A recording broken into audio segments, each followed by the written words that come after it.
Oke, assalamualaikum warahmatullahi wabarakatuh. Sampurasun, selamat sore. Om Swastiastu, Namo Buddhaya, salam kebajikan, Rahayu. Selamat sore Sobat Damai, bertemu lagi dengan aku Ami Fajria. Sore ini ya, sampai menuju petang, kita akan talk show Religious Studies, Halaqah Damai ke-90, tentang pelibatan dan kontribusi masyarakat sipil dalam upaya CVI ya di Indonesia atau Preventing and Countering Violent Extremism. Nah, sore ini juga kita akan ditemani sama Kak Fahri dari Peace Generation Indonesia dan juga Kang Lutfi. Kang Lutfi audia pribadi dari S3 UPI.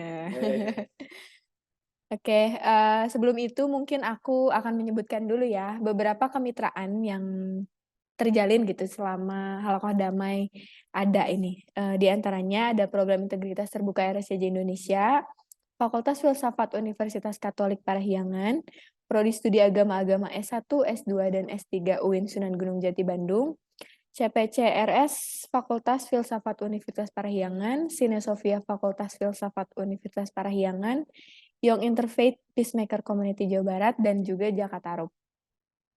Dan juga sekarang Peace Generation. Oke, Sobat Damai, dukung kami juga di Instagram _Damai dan YouTube Halaqah Damai. Oke, mungkin Sobat Damai, kita akan langsung saja gitu ya, memperkenalkan narasumber kita, ngobrol kita pada sore ini gitu di talk show Religious Studies dengan Kak Fahri. Halo, selamat sore Kak Fahri. Halo, selamat sore, Ami, Kang Lutfi. Oke, Kang Lutfi ini boleh menceritakan atau kenalan dulu nih sama Sobat Damai tentang Kak Fahri dan kesehariannya, aktivitasnya apa saja nih gitu. Oke, baik. Terima kasih, Ami dan Kang Lutfi. Pertama saya ngucapin terima kasih atas undangan dari Damai pada saya. Perkenalkan, eh, saya Muhammad Fahri, biasa dipanggil Fahri. Saat ini beraktivitas di Peace Generation Indonesia. Saya berperan sebagai community engagement dan partnership khususnya di project Knowledge Hub atau KHub. Proyek ini seperti yang sudah kami sampaikan tadi bergerak untuk inisiatif pencegahan dan penanggulangan ekstremisme kekerasan di Indonesia. Itu dulu mungkin. Oke, terima kasih Kak Fahri atas perkenalannya. Oke, mungkin kita kan mau ngebahas nih ya Kak Fahri tentang pelibatan dan kontribusi masyarakat sipil gitu dalam upaya PCVI ini. Nah, kenapa sih isu ini tuh apa ya penting gitu ya buat kita obrolin pada sore hari ini dan kita tuh melihat juga gitu ya di Indonesia kan lagi darurat banget terorisme dan ekstremisme itu. Nah, menurut Kak Fahri gitu ya, kenapa sih tema ini tuh penting gitu ya untuk kita bahas sore kali ini? Oke, baik. Mungkin kita langsung sambil share screen ya, Bu. Boleh, boleh. Ini. Share screen. Sambil di-mute ya.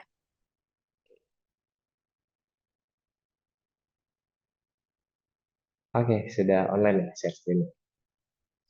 Sip. Pertama, saya ingin menyampaikan duka cita juga ya atas kejadian yang terakhir kemarin, adanya penangkapan itu terkait isu terorisme yang ada di daerah ke Jawa Barat.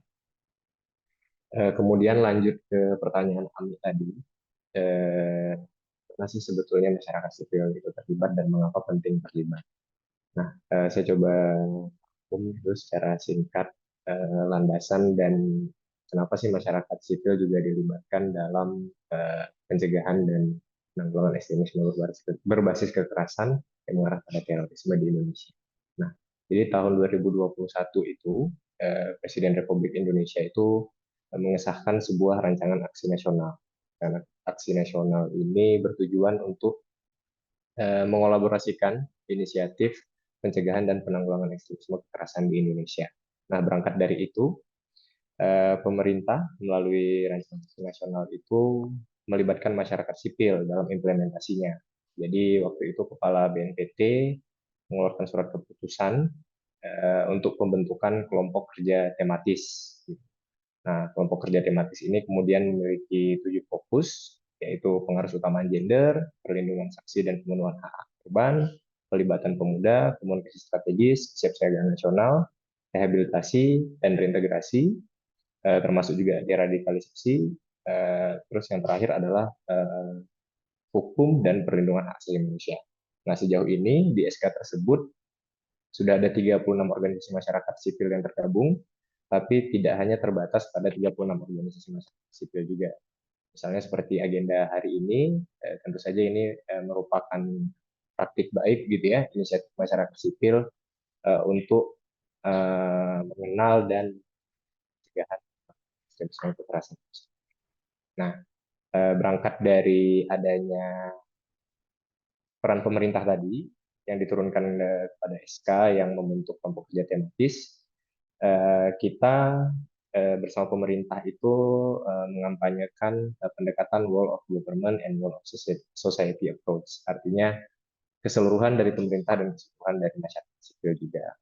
Harapannya pendekatan ini menjadi kuncian gitu ya, mekanisme resmi keterlibatan masyarakat sipil dalam implementasi rencana aksi nasional pencegahan dan penanggulangan ekstremisme kekerasan yang mengarah pada terorisme. Nah, selanjutnya masyarakat sipil ini sudah melakukan banyak sekali inisiatif-inisiatif untuk pencegahan dan penanggulangan ekstremisme kekerasan itu sendiri, khususnya di Indonesia. Nah, di kesempatan kali ini mungkin nanti juga saya akan sedikit membagikan, khususnya dalam kapasitas saya di Peace Generation dan KEHAP, apa saja sih yang sudah dilakukan oleh masyarakat sipil di Indonesia dalam pencegahan ekstremisme kekerasan. Itu mungkin Ami sebagai itu.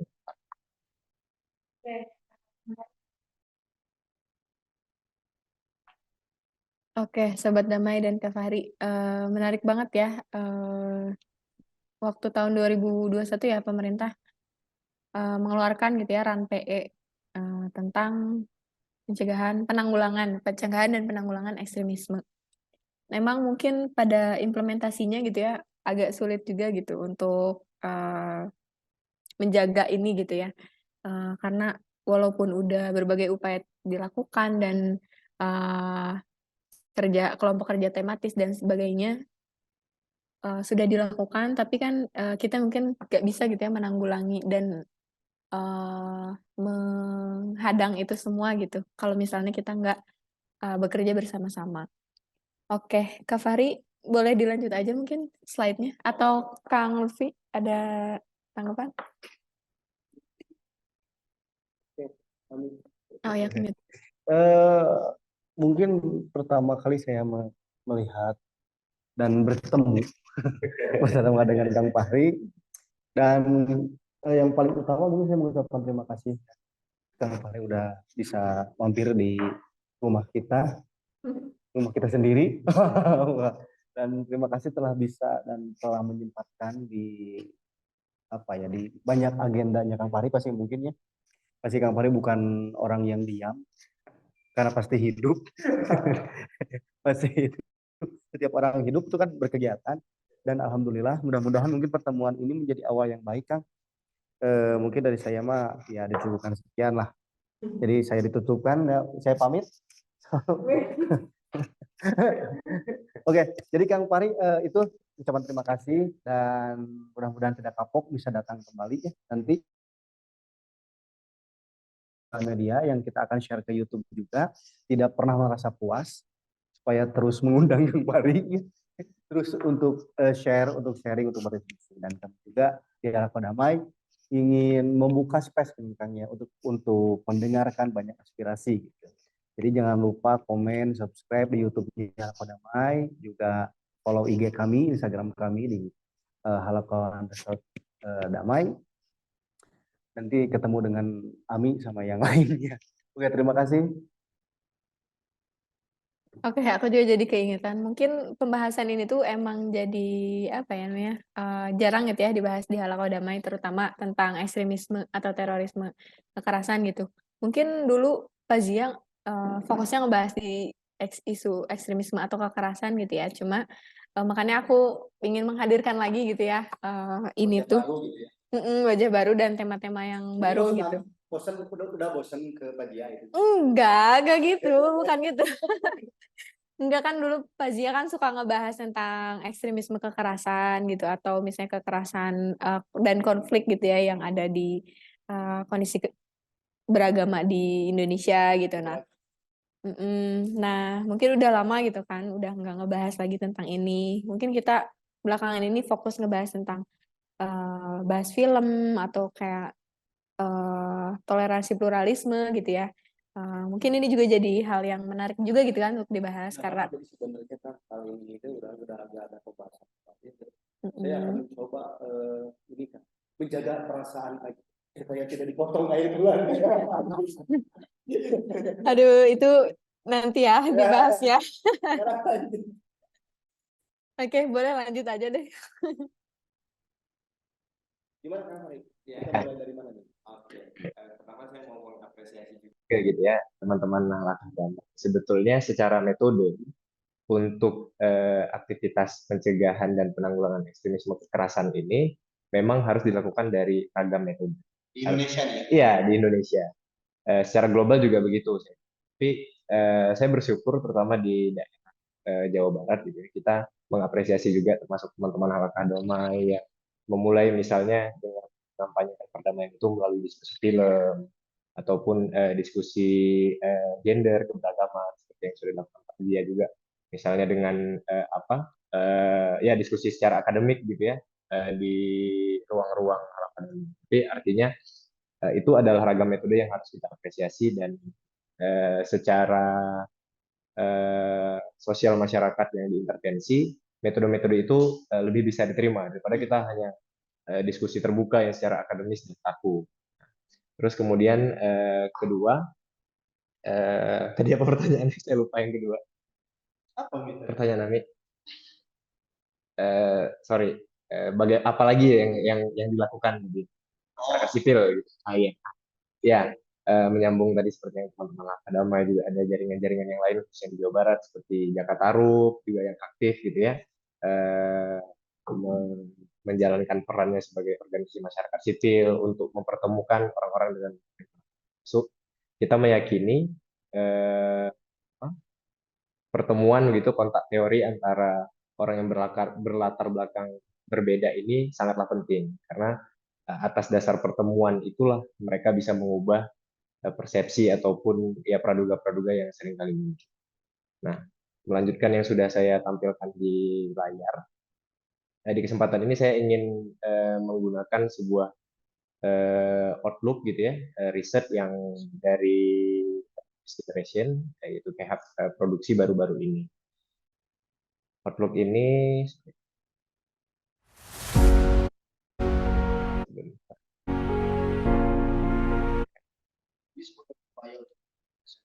ya, betul. Jadi berangkat dari kesadaran kita bahwa organisasi masyarakat sipil ini sudah sangat berperan gitu ya dalam upaya PSPI di Indonesia. Jadi dalam waktu dekat yang lalu kami memproduksi sebuah output itu dengan judul melacak dampak organisasi masyarakat sipil yang bergerak di CPI di Indonesia. Nah, jadi selanjutnya saya ingin memutar sebuah video mungkin ya untuk bisa dilihat bersama-sama.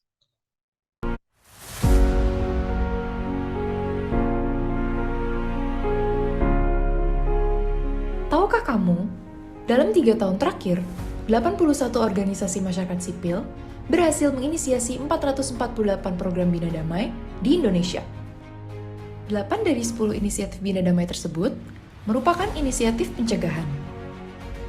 Apalagi fakta-fakta penting seputar inisiatif Bina Damai di Indonesia? KHPVI Community mempersembahkan KHPCVI Outlook, potret upaya Bina Damai di Indonesia. KHPCVI Outlook adalah kompilasi hasil riset, rekomendasi, dan proyeksi tren di sektor pencegahan dan penanggulangan ekstremisme kekerasan. Outlook disusun dengan 3 prinsip: komprehensif, interaktif, kolaboratif.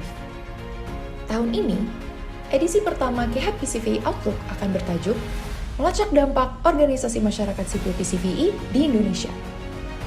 Outlook dirancang secara interaktif di mana audiens dapat berdialog dengan data melalui halaman web yang tematik. Kamu dapat mengakses peta sebaran program, klik tombol untuk lihat tampilan persentase, geser tuas untuk dapatkan informasi kolaborasi, dan melakukan banyak interaksi lainnya. Tunggu apa lagi? Yuk akses sekarang juga dan temukan inspirasi Bina Damai di Indonesia. Oke, ini sedikit teaser gitu ya, pengantar tentang bagaimana kami memetakan keterlibatan masyarakat sipil dalam upaya PCPI di Indonesia. Sebentar Kak, Ah, kita lanjut. boleh, boleh. Ini saya ingin coba ke internal. Sebenarnya KIHAB sama PISGEN terus sama itu teh, karena kan teman-teman juga mungkin Betul. mungkin ke KIHAB itu apa gitu lah, PISGEN itu apa gitu. Bolehlah sedikit ya, sedikit aja, 5 detik. Oke. Ya, jadi Peace Generation adalah sebuah organisasi non pemerintah yang bergerak di isu pendidikan perdamaian. Jadi kami melakukan intervensi dengan menjalankan program. Nah, salah satunya itu adalah program Knowledge Hub. Knowledge Hub ini hadir, Knowledge Hub atau disebut juga KHAB ini hadir atas dasar analisis kita terhadap kekosongan agregator. Agregator ini adalah penyampai pesan. Apa saja sih yang sudah dilakukan masyarakat sipil dalam upaya pencegahan ekstremisme kekerasan di Indonesia? Dari masyarakat gitu ya. Iya, dari sudut pandang masyarakat sipil. Ya, misalnya seperti hari ini Halakah Damai mengadakan diskusi. Bisa jadi 5 tahun lalu orang tidak tahu bahwa misalnya tadi Pak Sia sudah melakukan ternyata sebelum saya duduk di sini. Itu kan sebuah tantangan kita. Jadi KHAB atau Knowledge Hub hadir untuk menjalankan peran sebagai agregator. Di bawah PISGEN. Di bawah PISGEN. Atau bekerja sama. Di bawah Peace Generation. KHAB adalah program dari Peace Generation. Oke. Itu teman-teman. Mangga lanjutkan, siap. Kita membahas hal inti nih. Ini udah Ada teh ninis nih, udah gabung. Wah, Halo ini teh mahasiswa ninis. Jogja, Jogja apa kabar tuh? Panas gak? Halo semuanya, maaf ya telat. Terima kasih udah diundang. Gimana wae? Iya, kok mau tolak? Jogja, Pak. Apa? Panas gak Cina? Panas banget. Gak apa-apa. Oke, lanjut tahu gimana? Ini mau bercuap-cuap dulu atau kita lanjut ke materi dulu? Bukan materi sih. Lanjut dulu aja. Oke, lanjut dulu aja. Dan ini sambil ngopi, sambil ngemil ya. Mangga, silakan, Kang. Oke, ya. Tadi sudah saya spill gitu ya. Kalau bahasa sekarang spill gitu kan. Ya. Nah, sekarang saya coba membagikan isi dari apa yang kami lakukan. Nah, di kesempatan ini saya juga mau mengapresiasi 81 organisasi masyarakat sipil di Indonesia yang terlibat dalam buatan Outlook ini dengan 448 program yang kita. Nah, saya langsung saja masuk ke temuan kunci. Tadi kalau bicara tentang apa saja sih isi dari Outlook ini, pertama itu ada 3 kendala besar organisasi masyarakat sipil sebagai aktor PCPI di Indonesia, yaitu pendanaan, kolaborasi, dan kerumitan birokrasi. Nah, kemudian ketimpangan gitu, 8 dari 10 inisiatif itu merupakan inisiatif yang terfokus pada pilar satu saja. Nanti di bagian bawah kita akan melihat saja pilar-pilar antara GE itu. Kemudian adanya target sasaran yang belum tersentuh seperti perlindungan pihak rentan, rekonsiliasi korban pelaku hingga sistem deteksi. Kemudian strategi keberlanjutan program, dan yang terakhir adalah terdapat 65 kolaborasi antara upaya PCPI di Indonesia dengan beragam tipe kolaborasi. Nah, secara data serangan gitu ya, kita melihat ada penurunan dari data yang teman-teman juga bisa lihat di sini. Serangannya menurun Kemudian ini tadi, peran PE dibangun dengan pendekatan whole of government, whole of society. Pemerintah dan organisasi masyarakat sipil memiliki andil dalam upaya visi PI itu sendiri. Nah, di bagian ini teman-teman bisa melihat ragam program yang dilakukan dari organisasi masyarakat sipil. Kalau dilihat di sini juga ada penumpukan gitu ya di pilar 1 yang tadi disampaikan. Ternyata masyarakat sipil ini masih fokus pelaksanaannya atau ragam programnya itu mayoritasnya di kontra radikalisasi. Di pilar 2 dan nah di bagian ini juga teman-teman bisa melihat gimana sih atau apa saja sih program-program yang dilakukan. Misal kayak di Jawa Barat sudah apa saja, di Jawa Tengah sudah apa saja. Nah, menariknya ragam program ini masih terpusat di tempat-tempat tertentu. Jawa. Ya, di Jawa khususnya gitu ya, di Jawa Barat dan Jawa Tengah sih sangat dominan, ada daerah-daerah lain yang masih sangat kecil. Nah, melanjutkan tadi, ini ada daftar kolaborasi yang dilakukan, ada yang sama OMS, organisasi sipil, pemerintah, nasional, pendidikan, dan swasta. Nah, ini juga teman-teman nanti bisa melihat apa saja sih kolaborasi tadi sama OMS, yaitu ada yang sebagai penerima manfaat, misalnya organisasi melaksanakan program, dan target penerima manfaatnya itu adalah organisasi yang lainnya, atau kolaborasi mitra penyelenggara. Nah,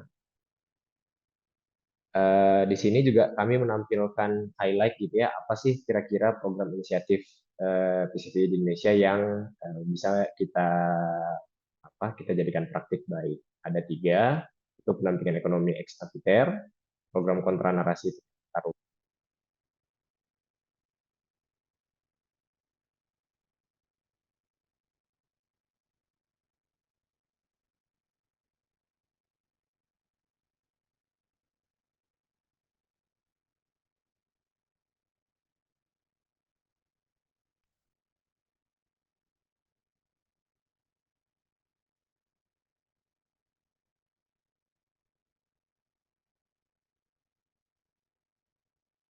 Itu perlu eksplorasi lebih lanjut.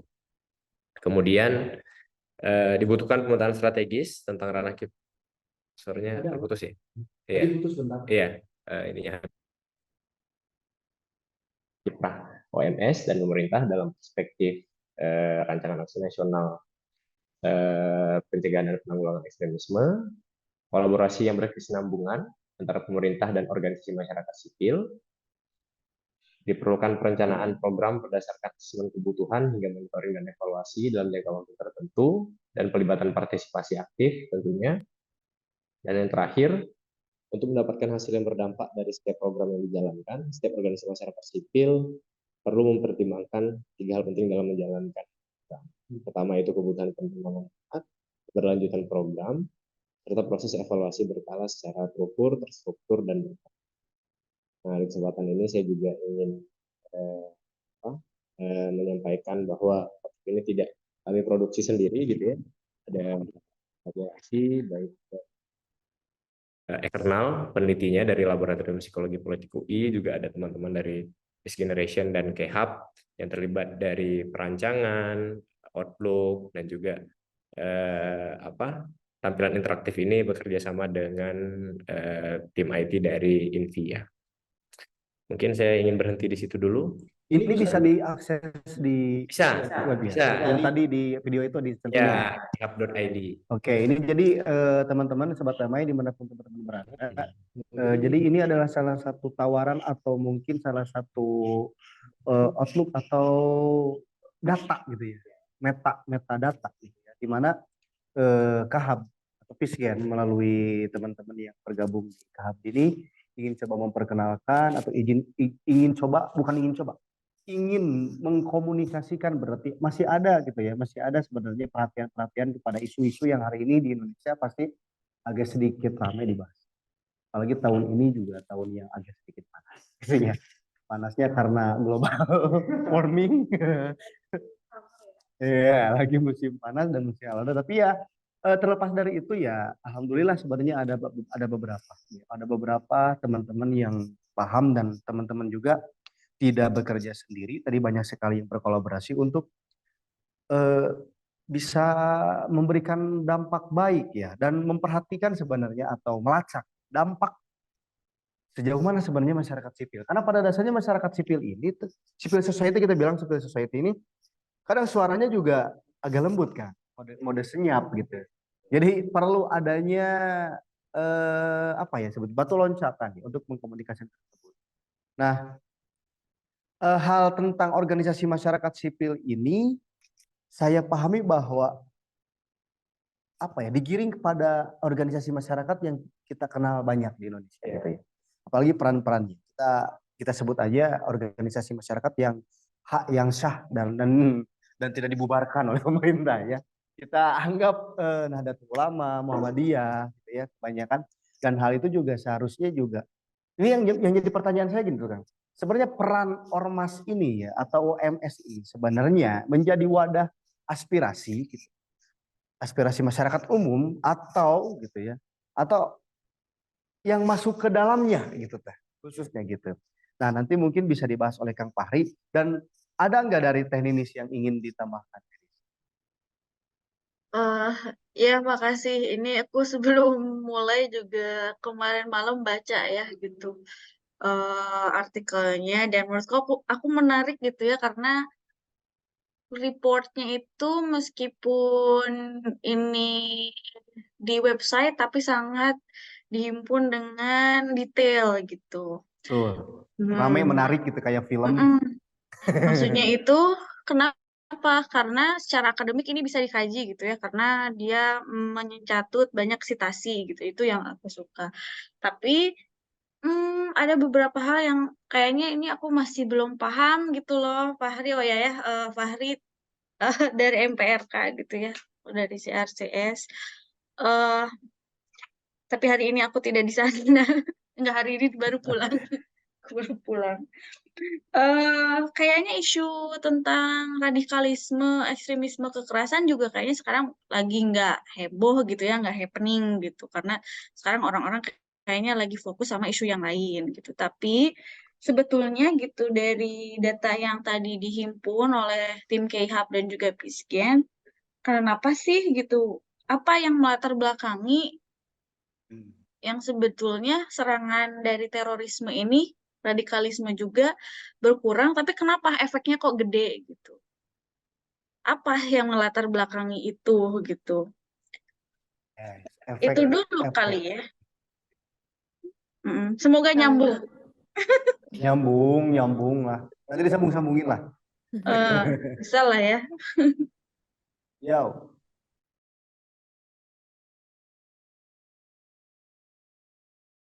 Nanya juga biar sekalian. Nggak ada suaranya. Oke, aku ini aja sih, kan kemarin-kemarin kan rame juga ya tentang isu teroris pegawai KAI itu. Aku mau minta tanggapan Kak Fahri gitu tentang isu ini gitu kan. Isu ini tuh bakal terus ada gitu ya, walaupun kayak kita sekarang lagi nggak rame gitu ya isu tentang terorisme dan ekstremisme, tapi suatu saat itu tuh kayak bakal meledak gitu nggak sih, si orang-orang yang melakukan itu tuh kayak yang kemarin juga pegawai KAI kan. Nah, gimana sih supaya menanggulangi gitu ya, kita tuh kan nggak tahu ya, itu tuh kan terjadi tiba-tiba gitu, dan nggak ada orang yang tahu, bisa dimanapun terjadi gitu. Nah, kayak harus waspada atau kayak gimana sih nanggepin itu semua gitu. Iya, pertama tadi tentang organisasi masyarakat sipil, pendekatannya seperti apa begitu ya. Terus kemudian teknis kenapa serangannya menurun tapi dampaknya meningkat, gitu kan. Terus kemudian AMI tentang hal yang baru terjadi beberapa hari ini. Pertama tentang organisasi masyarakat sipil.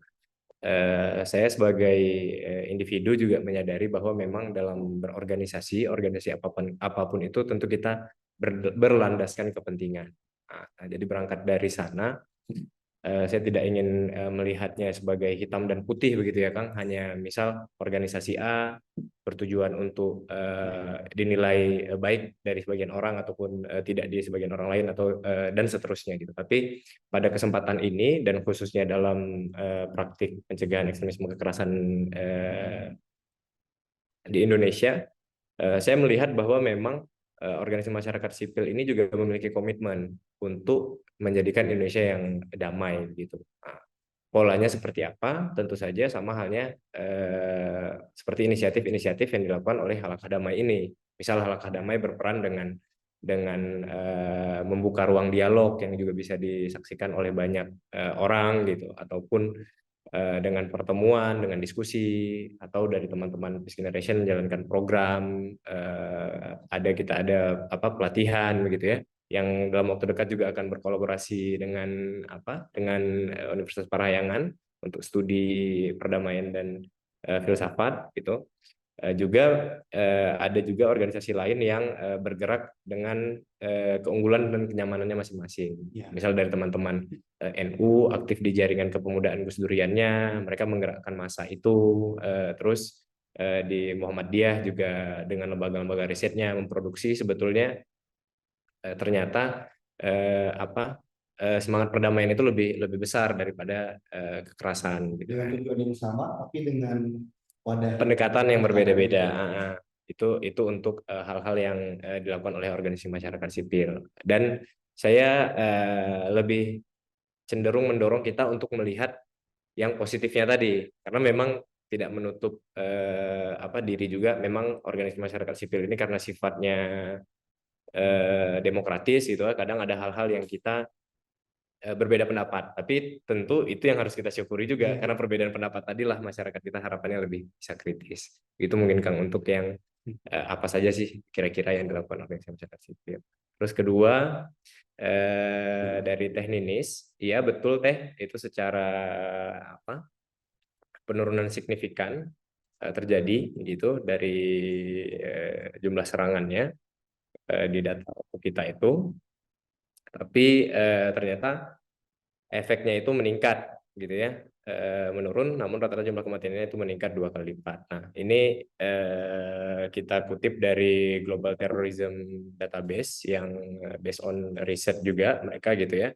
Artinya data ini menunjukkan bahwa hasil dari serangan itu yang menyebabkan tingginya tingkat kematian. Artinya misal dengan metode-metode yang mereka hasilkan lebih berdampak gitu ya kepada para penyintas dan korban, sehingga menyebabkan data itu meningkat. Nah, saya mendorong kita untuk melihat keduanya sebagai semangat untuk pencegahan ekstremisme kekerasan di Indonesia itu sendiri. Artinya jangan sampai kita melihat serangannya menurun itu betul itu sebuah apresiasi, tapi juga penting bagaimana caranya kalau bisa ya jangan ada lagi begitu kan hal-hal yang sifatnya ekstremisme kekerasan khususnya mengarah pada terorisme itu sendiri. Terus terakhir dari AMI tentang fenomena yang terakhir yang baru-baru saja terjadi di daerah Jawa Barat, saya juga turut prihatin begitu ya tentang apa yang dilakukan oleh teman-teman BNPT. Saya juga mengapresiasi itu. Tapi artinya kalau kita merujuk ke belakang, di sanalah letaknya pencegahan dan penanggulangan ekstremisme kekerasan itu sendiri. Artinya penting bagi kita bagaimana caranya, kalaupun ada perbedaan pandangan dalam melihat sesuatu, itu diutamakan dialog gitu ya antara orang-orang yang berbeda pandangan ini. Karena sering sekali ketiadaan dialog ini menyebabkan hal-hal yang tidak bisa kita ukur selanjutnya. Nah, kita ya termasuk teman-teman Halakah Damai juga Teh Ninis yang sekarang juga lagi studi di sana bisa menjadikan ini perhatian khusus gitu ya, gimana caranya tidak hanya kita yang bisa mengobrolkan ini, tapi bagaimana kita bisa melipat gandakan dampak terhadap orang-orang lain yang juga menjadi ini terbuka ya, kesempatan terbuka bagi mereka untuk memilih apakah saya ingin dialog atau memilih sikap tertentu. Itu artinya menjadi catatan penting dan harapannya hal-hal seperti itu bisa kita minimalisir di depan. Itu mungkin kalau dari aku. Ini saya kembalikan ke Kang Lutfi atau ke Teh Ninis. Sebentar, saya ini kayak berasa ujian ini ya, ujian. Iya, Bercanda. iya. Heeh. Jadi kayak ini ya. Iya.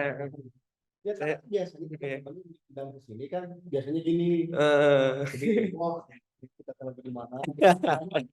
Judulnya juga vibes-nya, iya, iya. Siap, siap, Kalau siap. kan ini kayak Iya, nggak ada kopi gitu ya. gimana nih? Nah, silakan ini. Halo, ya, makasih Fahri atas apa tanggapannya gitu ya.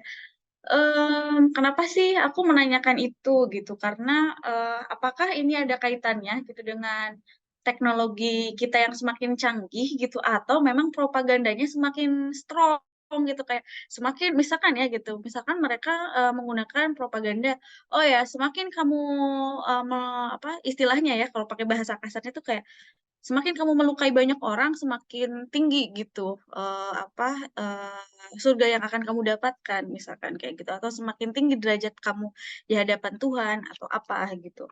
Apa hal yang melatar belakangi, hingga akhirnya, apa, korban yang ditimbulkan pun gitu semakin banyak gitu, karena pasti dari something gitu ya, kok bisa turun gitu, atau memang ini tuh senyap-senyap, tapi sebetulnya kalau kita nginjak ya boom juga gitu. Karena memang mungkin di daerah lain sekarang lagi rame gitu. Cuman dia, apa, bukan akar rumput lagi gitu ya, tapi bawah tanah gitu gerakannya. Gimana tuh?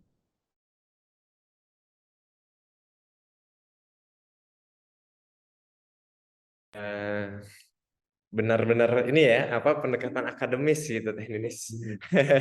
Biasanya Pertanyaan, kalau ya. ini kan biasanya kalau baru-baru S2 kayak gini. Oh iya, betul, betul, betul, betul. Lagi semangat ini memudah ini. Tapi ya, saya mengapresiasi pertanyaan teknis. Tapi saya juga tidak ingin overlapping gitu ya, menjawab yang tidak pada kapasitas saya. Tapi ada hal yang menarik dari pertanyaan teknis tadi tentang metode begitu. Saya ingin masuk dari situ. Ya, pertama memang kita harus menyadari dan menjadi kembali pekerjaan rumah bersama begitu ya, bahwa sektor ekstremisme kekerasan ini juga memiliki apa ya, semacam mereka pendekatannya itu sebetulnya jangan sampai kita menilai kalau hanya mereka ini konservatif dalam tanda kutip gitu ya, bahkan mereka lebih kreatif di dalam pengembangan. Karena apa? Karena ini berkaitan dengan metode. Terakhir kemarin saya ingin juga menyampaikan, mengutip yang riset-riset dari teman Mas Nur Huda Ismail itu, yang menampilkan bagaimana dari Facebook itu orang bisa berafiliasi ke kelompok tertentu. Artinya kan metode-metodenya sudah ada perubahan. Nah, tadi juga saya baru selesai ngobrol dengan tim dari Pokja Tematis yang di RAN-PE menampilkan bahwa temuan-temuannya mereka ini menggunakan pendekatan-pendekatan yang memang positifis, jadi memunculkan itu baru ya menimbulkan ini ya, apa, keingintahuan dari publik yang ditargetkan, lalu diarahkan ke aktivitas-aktivitas tersebut. Artinya dari apa yang disampaikan teknis tadi ya, bahwa metodenya itu ada ini ya, ada penyesuaian, perubahan. Makanya kita menjadi catatan bagaimana untuk bisa juga jangan ketinggalan nih terhadap apa yang sudah mereka mereka lakukan, dan kita hadir ya, Fisgen dan Kihab hadir juga menyampaikan itu. Jadi jangan sampai dunia digital itu mereka yang lebih banyak menampilkan narasi-narasinya sementara kita tidak hadir di sana. Nah, untuk pertanyaan yang lebih mendalam teknis tadi, karena saya juga secara mendalam tidak membedah hasil analisis dari Global Terrorism Index itu, tapi di sana ada dokumen yang bisa terhubung gitu ya dengan hasil dari temuan teman-teman di Global Terrorism Index itu. Di sana juga ada kenapa, mengapa, dan bagaimana jawaban-jawaban dari apa penurunan dan peningkatan dampak tadi ada di dalam aksi terorisme. Itu mungkin teknis dari saya. Terima kasih. Yes, jadi memang ya Ya saya sebenarnya tidak terlalu jauh. Kita tarik aja sebenarnya isu ekstremisme, gitu, radikalisme, atau apa yang rasisme itu ya. Terus itu kan biasanya kita kita temui di beberapa tempat gitu ya. Tapi kadang hal seperti itu saya lihat faktanya gitu dalam kita bisa menggunakan tiga kata sentral itu yang tidak boleh kita permainkan. Tapi ketika kita gaul dengan teman-teman atau teman-teman dekat, kadang itu menjadi salah satu komunikatif. Kalau saya lihat seperti itu. Menjadi komunikasi, kadang mohon maaf ya, dalam tanda kutip kita menyebutkan bahwa teman kita hitam, tapi karena kita dekat, itu bisa jadi candaan ternyata. Tapi jangan sampai gitu, jangan sampai hal itu diucapkan kepada tempat yang mungkin bukan tempat. Nah, contohnya gini Kang. Kang pernah pernah melihat bahwa isu-isu ekstremisme yang tadi kata Teh Ninis, Ami dan Kang itu sebenarnya sekarang tuh lagi minim, tapi ternyata efeknya gede. Karena biasanya yang diam-diam itu menghanyutkan biasanya ya, diam beledak gitu pada dasarnya. Tapi kan di Indonesia sebenarnya udah banyak sebenarnya kayak gitu. Coba saya gini Kang, mungkin sedikit makan waktu agak banyak sharing. Kita tarik aja ke lembaga pendidikan. Pendidikan ini kan bersifat integratif. Terus Ki Hajar Dewantara sebagai Bapak Pendidikan itu pernah menyebutkan bahwa long time gitu ya. Sebenarnya pendidikan itu ada dengan waktu yang sangat lama atau pendidikan sepanjang hayat. Dari mulai kita bangun sampai kita tidur kembali gitu. Itu semuanya pas-pasnya pendidikan. Nah, apa yang kita ingin tawarkan kepada teman-teman sebenarnya upaya mendidik yang dilakukan beberapa akademisi khususnya gitu ya. Apalagi sekarang sudah tidak ada kata. Saya meminjam kata dari dosen saya yang lumayan agak sedikit mencengangkan ya bagi saya khususnya gitu ya. Hari ini tidak ada kata belegug gitu ya. Tahu belegug gak sih? Enggak tahu. Belegug. Belegug tuh kayak bodoh yang kasar sekali. Hari ini tuh tidak ada alasan untuk kita tidak pintar kan. Kenapa? Karena untuk mahasiswa, bahkan untuk siswa SD, SMP, SMA, bahan-bahan komunikatif udah disediakan oleh dunia. Dari mulai kita kenal sekarang di pendidikan itu adanya Google Translate, orang bisa ngobrol dengan hanya membaca kecil-kecilnya. Terus kita bisa berkomunikasi lewat YouTube, lewat komen, subscribe, bahkan orang ada yang bunuh diri hanya karena membaca komenan gitu ya, entah dari siapa itu. Dan yang sekarang paling trending itu adalah AI. Kita bisa menemukan pengetahuan-pengetahuan dari sana sebenarnya. Jadi latar belakang dosen saya menyebutkan seperti itu karena banyak alasan-alasan yang kadang terlena gitu tuh ya dalam kenyamanan sehingga tidak sadar bahwa hal ini tuh sebenarnya dampaknya bisa gede kalau kita tidak perhatikan. Oleh karena itu adanya riset seperti itu kan. Saya coba tarik ke pendidikan yang memang formal seperti tadi gitu ya, yang bersifat luas gitu. Bisa saja terjadi itu ekstremisme, rasisme, bullying, ya bullying gitu. Itu kebanyakan di tempat-tempat yang apa jadinya isu seperti itu tidak semerta-merta ada di society ya, masyarakat gitu. Antaranya saya berharap tidak ada tidak hanya ada di masyarakat atau di civil society itu. Akan tetapi di lembaga-lembaga formal yang kita anggap sebagai lembaga mulia gitu ya, tempat mendidik, tempat mengantarkan teman-teman atau mengantarkan manusia kepada fitrahnya. Ada kayak gitu. Jadi intinya bahwa research ya atau outlook yang ditawarkan itu hanya sebagai pandangan. Bahwa sebenarnya ada sih sebenarnya dan ada sih pentingnya masyarakat sipil itu untuk memperhatikan hal seperti ini. Mungkin seperti itu Teninis tambahannya gitu. Akan tetapi ya kita akan coba membuka banyak sekali ruang diskusi karena saya sedikit juga meminjam perkataan dosen saya. Sekarang tuh kita kalau kita ingin mengembangkan pengetahuan justru kita harus banyak ngobrol kan. Gitu. Ngobrol dengan teman-teman gitu, cari relasi. Mungkin alasan Kang Fari ikutan ke Hub ke Pisgen karena kesepian. Jauh-jauh dari UGM ke Bandung gitu, atau dari Bandung ke UGM. Kalau jokes gitu ya, saya sempat sama Teninis tuh suka ngejokes gitu. Dan ini kenapa sih jauh-jauh ke UGM, kan di Bandung juga ada. UGM itu kan Universitas Gajah Mada gitu. Di Garut juga ada, tapi Uniga. Universitas Gajah aja. Gitu.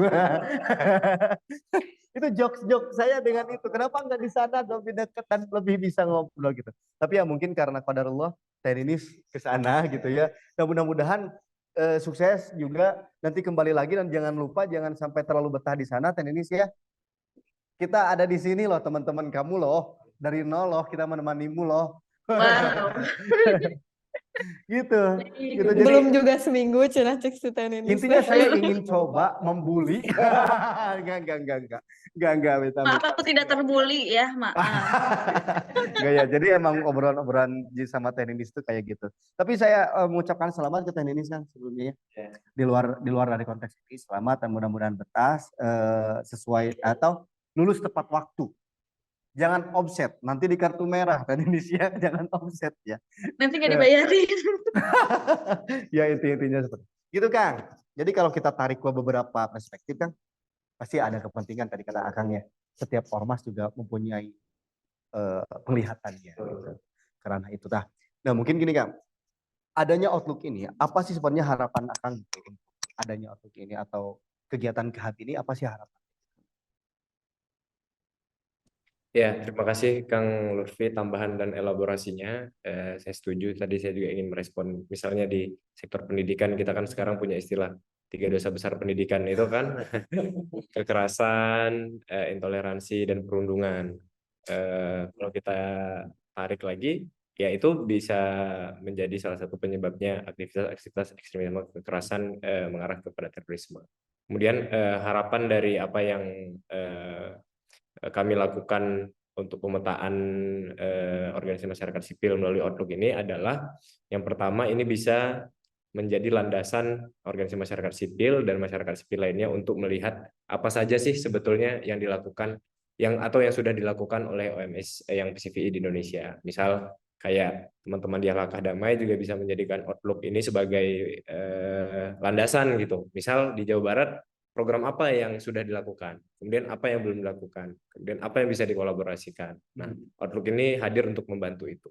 Lebih jauh lagi, tentu saja kita berharap ini menjadi inisiatif bersama yang yang kuat begitu. Artinya bisa saling melengkapi, misal dari Damai, dari Jakarta, dari Pisgen gitu kan, bahkan sekolahnya Tekninis pun jadi membernya dari KHAB. Nah, itu yang kita harapkan, hadirnya KHAB itu sebagai agregator. Artinya kalau teman-teman mencari teman di Facebook, kalau mencari isu PCVI ya di KHAB gitu, ininya apa harapannya sebagai pusat pengetahuan tadi. Emang harapan Marketing. Begitu. Gimana tenis? Tenis harapannya gimana tenis? Ya, aku senang sih sebetulnya dengan adanya KHAB gitu. Ini kan pas pandemi ya dulu dibuatnya gitu. Ini kan KHAB udah panjang banget gitu perjalanannya gitu. Cuman memang yang perlu jadi concern itu ya tadi aku sepakat banget bagaimana pemerintah juga ikut andil, karena sayang banget nih teman-teman OMS gitu ya, CSO, NGO itu ya kegiatannya udah gitu, cuman segitu udah gitu. Setelah itu nggak tahu ngapain gitu ya, nggak berkelanjutan gitu. Terus juga biasanya jeruk makan jeruk gitu, nggak to the point gitu ya, to the beneficiaries gitu. Karena kan ternyata masih banyak nih gitu warga atau masyarakat sipil yang belum paham, bahkan jadinya ketika ada ex napiter di lingkungan mereka ya terjadi stigma baru gitu, kayak oh si itu teroris nih jangan dideketin gitu, padahal dia memang nggak niat gitu jadi teroris yang nggak punya point of view radikal, mau menyelakai gitu, cuman ya saya mau ikut ISIS karena biar dapat rezeki aja gitu, biar dapat uang aja misalkan kayak gitu kan, ada aja kan yang kayak gitu. Akhirnya berkecimpung ke situ gitu. Tapi ya harapannya sih semakin ke depan ya, karena ini aku masih merasa bahwa isu ini kan sangat tenang gitu. Di permukaan tuh kayak tenang banget gitu. Tapi di bawahnya tuh kayaknya ada buaya gitu. Di bawahnya tuh ada piranha gitu. Kayak yang Abi bilang ya, sampai-sampai kan salah satu rumah di Bale Endah gitu yang di apa lagi dicek gitulah istilahnya gitu. Dan itu di Bandung lagi. Kemarin juga apa pemboman gitu ya di kantor polisi di Bandung gitu ya. Semuanya jadi Jawa Barat. Meskipun itu juga jangan sampai kita terlena gitu ya. Oh, semuanya di Jawa Barat, ya, intoleransi di Bandung. Tapi kita lupa bahwa ada sunyi-sunyi senyap yang mungkin ada di daerah lain kayak kayak gitu. Dan ini kan yang leads to terrorism ya. Kita belum tahu nih yang nggak leads to terrorism, yang biasa aja, yang mungkin tadi ya 3 dosa besar kayak gitu. Jadi ya harapannya semakin semangat aja lah kayak gitu dengan isu yang Ya, seperti ini gitu ya. Dan iya, isunya semakin banyak kan, gak cuman terorisme yang biasanya laki-laki aktornya, tapi perempuan juga ternyata ada yang menjadi aktor gitu ya dalam aksi terorisme dan juga radikalisme kayak gitu. ya emang sekarang tuh Jawa Barat ya, kalau saya lihat di media-media gitu ya. Kalau saya mungkin tidak mempermasalahkan hal-hal yang aspeknya isu-isu yang mengarah ke sana, karena untuk saya banyak filter kan bagi saya tuh. Jadi bagi saya tuh banyak filter, banyak saringan gitu ya. Oh, itu bener gak sih informasi teh gitu kan, lihat fakta gitu. Kadang saya juga sedikit kurang percaya terhadap media-media yang mungkin kurang ekstrim juga gitu ya, atau kurang kredibel gitu. Tapi yang saya khawatirkan justru teman-teman yang adik-adik kita lah gitu ya. Ya bukan saya menganggap bahwa saya lebih bijak gitu kan ya. Untuk kita mungkin, untuk Kang Fahri, untuk Ami, untuk Teninis mungkin sudah bisa gitu mendiskusikan hal-hal seperti ini gitu ya. Tapi kadang untuk masyarakat mungkin kampung gitu ya, desa gitu, yang katakan kurang apa ya disebutnya tuh kan, terjangkau dengan ilmu-ilmu diskusi gitu ya. Ini yang biasanya menjadi masalah. Teman-teman kebanyakan juga enggak semuanya ya, kebanyakan di masyarakat desa yang minim internet, ketika ada info-info atau share-share seperti itu bisa jadi langsung dipercaya gitu. Nah, inilah yang sebenarnya timbul atau bibit-bibit dari ekstremis, ada bibit-bibit dari radikalisme. Ini biasanya muncul dari hal-hal yang kurang ngobrol. Masalahnya seperti itu. Saya tuh cuman kurang ngobrol dan tidak mempermasalahkan ngobrolnya, tapi apakah ada tempat ngobrolnya gitu kan ya. Orang-orang desa kan bukan hanya sekedar hanya ngobrol gitu, harus ke kebun gitu ya. Terus sekarang orang-orang yang sibuk dengan pekerjaannya, jangankan mikirin kayak gini gitu. Mikirin untuk sehari-hari aja gitu ya. Jadi curhat nih akhirnya.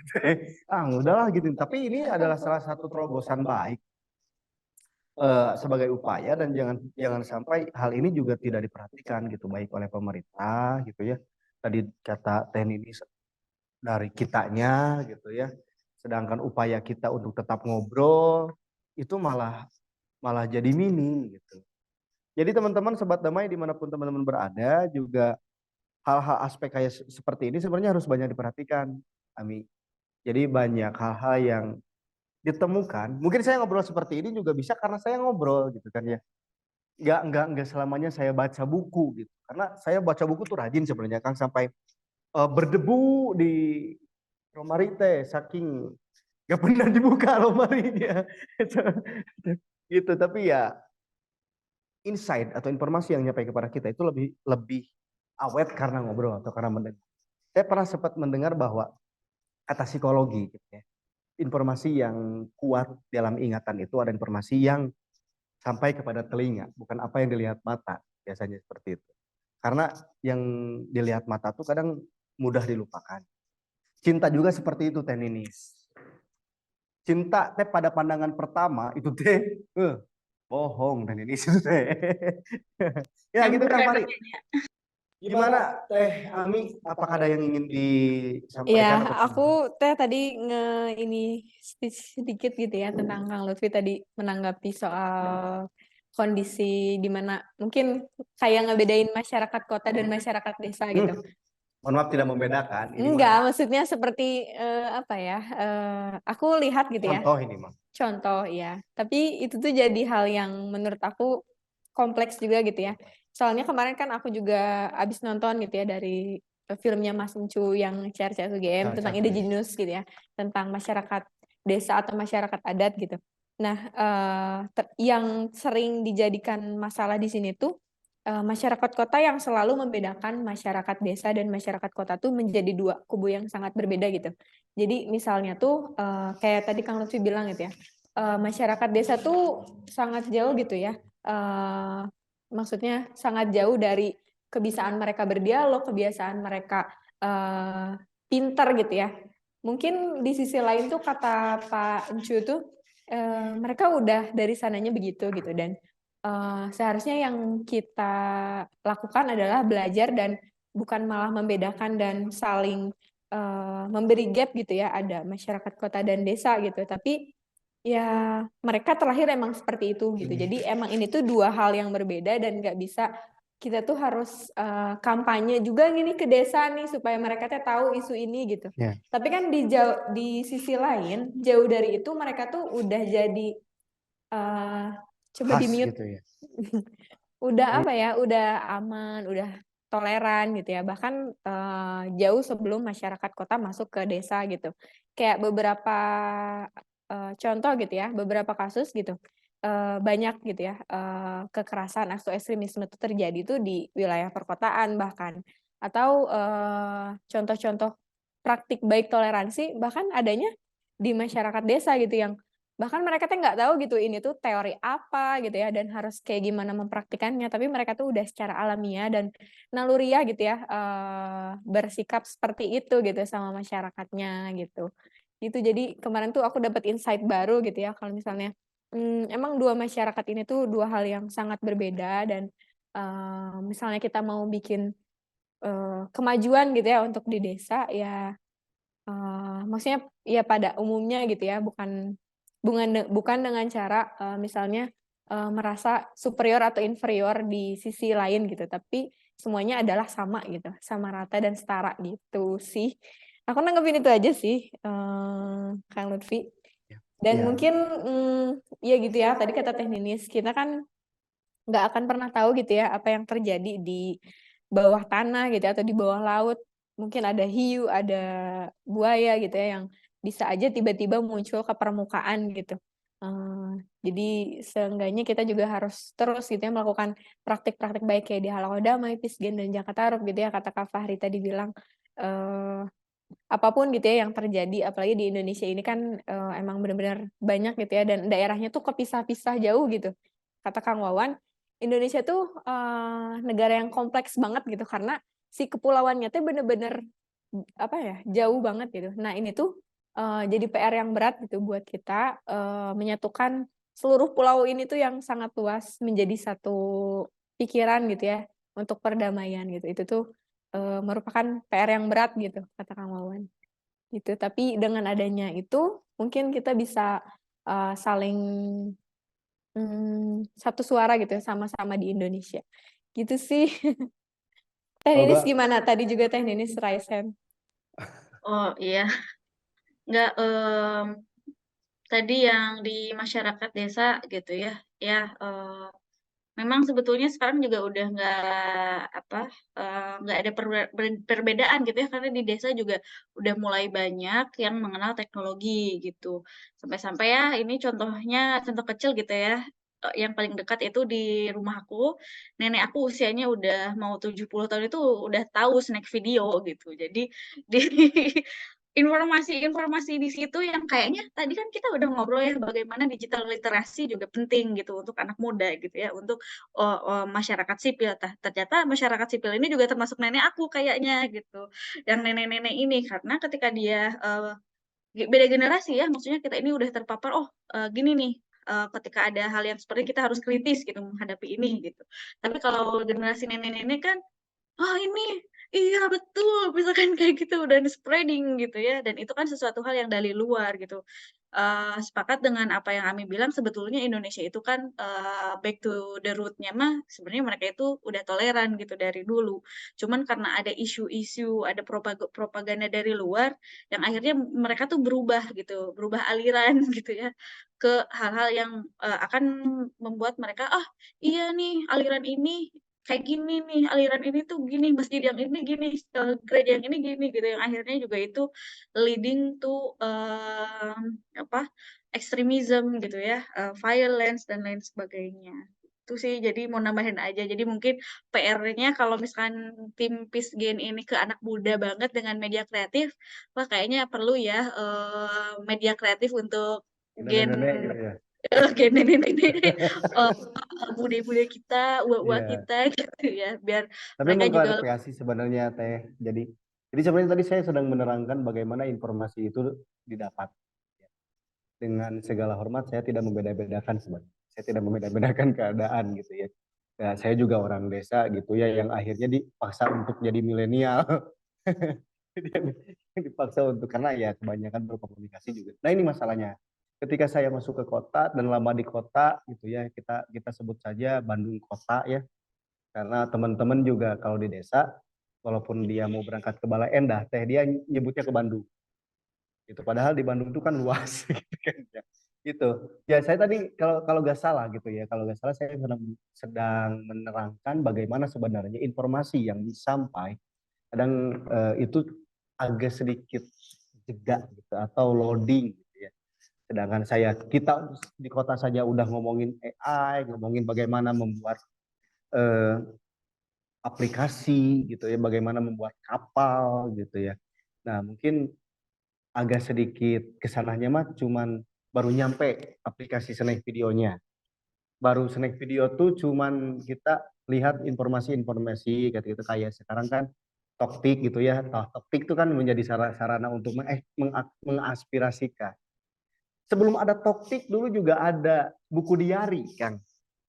Ini adalah salah satu aspek untuk apa? Tapi ya menjadi privat akhirnya gitu ya. Tapi ya sekarang jadi bingung privat dan sosial mana bedanya gitu kan. Nah mungkin ini saya tangkap seperti itu Teh Ninis dan Teh Ami, Kang Muhammad Fahri. Outlook yang teman-teman tawarkan ini perlu diapresiasi lah. Ya.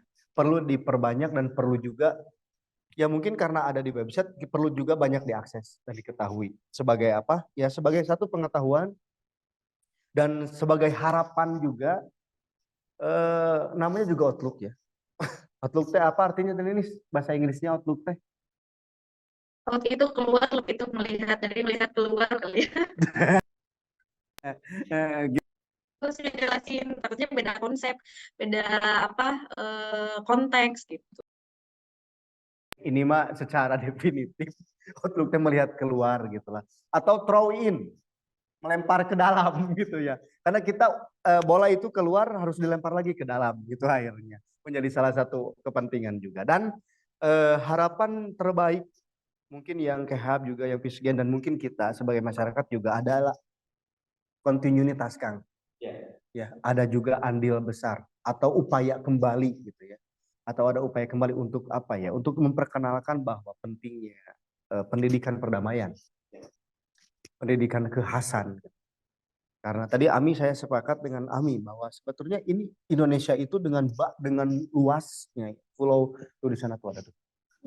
Indonesia dengan sangat luas gitu ya, pulau yang sangat luas dengan satu perspektif dengan 6 agama itu bisa damai seperti ini. Dan ini yang patut kita syukuri. Oke, apakah kita masih ada waktu Ami? Ini sangat menarik nih. Ini harus sampai subuh deh. Aduh, karena bentar lagi mau azan maghrib juga ya. Kita Oh ada punya waktu notis 10 menitan. dari Pak Jia. Coba baca di komen. Emang nggak ada. Oh kali aku ada. Itu pribadi kayaknya. Oh iya, boleh di mute dulu karena privat.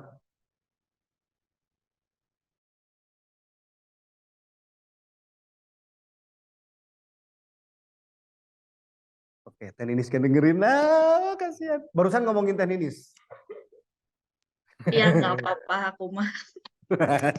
Oke, gimana Kang Fahri tanggapannya? Oke, ya, senang sekali bisa berbagi inisiatif dari masyarakat sipil di hari ini Seperti dengan kami ya. sama. Saya juga masyarakat sipil juga, gitu kan? Karena kan kalau secara definisi kan masyarakat sipil ini tidak terafiliasi dengan pemerintah maupun apa, ya negara, gitu kan?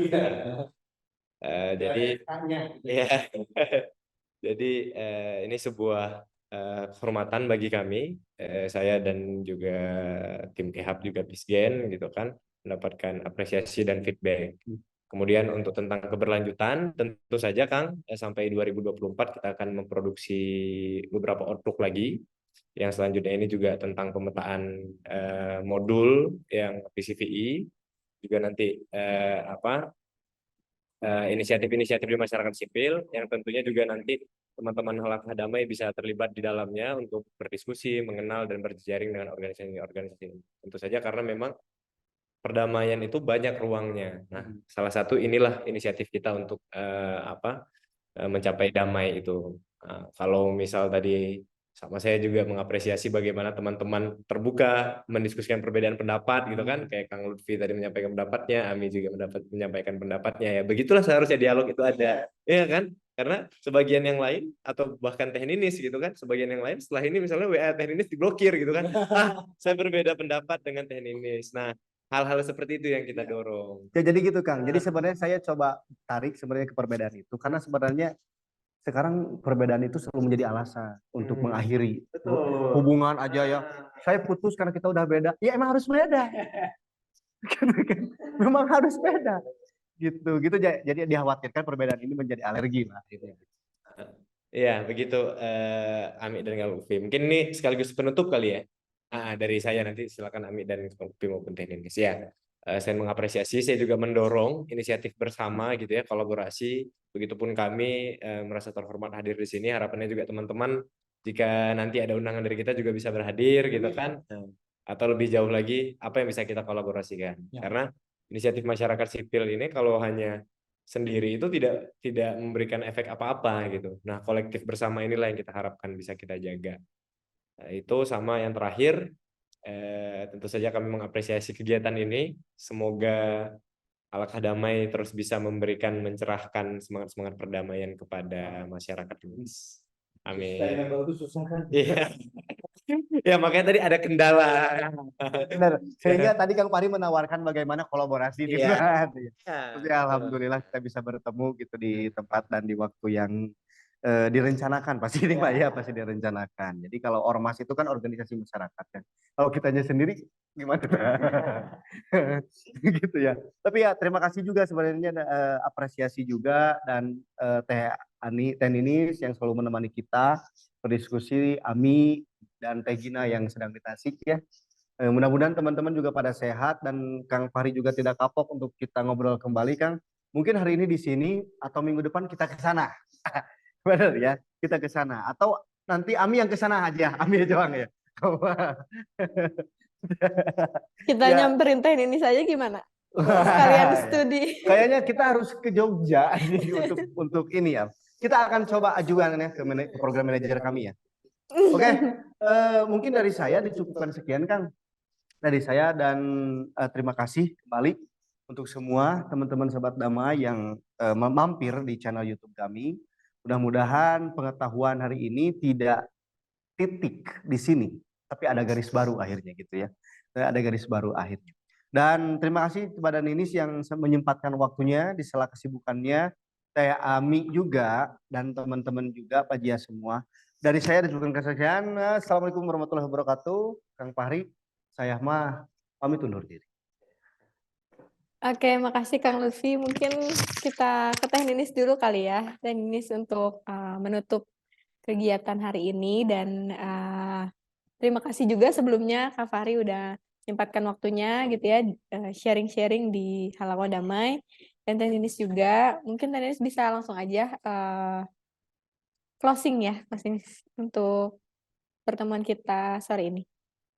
Oke, makasih banyak Ami yang sudah membuat acara ini berlangsung gitu ya. Makasih juga untuk Fahri, udah lama nih nggak ketemu Fahri ya. Semoga teman-teman Pisgen juga tetap istiqomah gitu ya kalau bahasa Islamnya ya gitu. Dengan kerja-kerja nyata gitu dengan OMS dan juga pemerintah dan lain sebagainya gitu.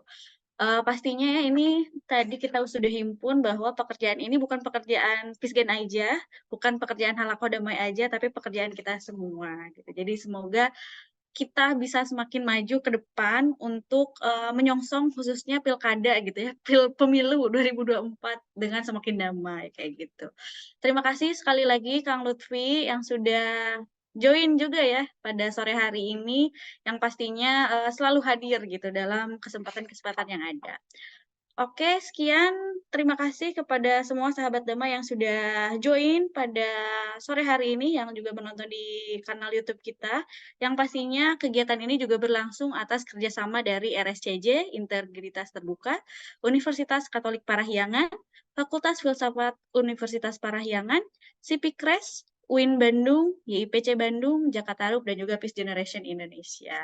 Sekian, terima kasih semuanya. Selamat melanjutkan aktivitas kembali. Semoga semuanya lancar dan pastinya kerja nyata kita membuahkan hasil kayak gitu ya. Sekali lagi terima kasih. Selamat melanjutkan aktivitas kembali. Wassalamualaikum warahmatullahi wabarakatuh. Salam sejahtera untuk kita semua. Om Swastiastu, Namo Buddhaya, salam kebajikan, Rahayu, Rahayu, Rahayu. Sampai jumpa kembali.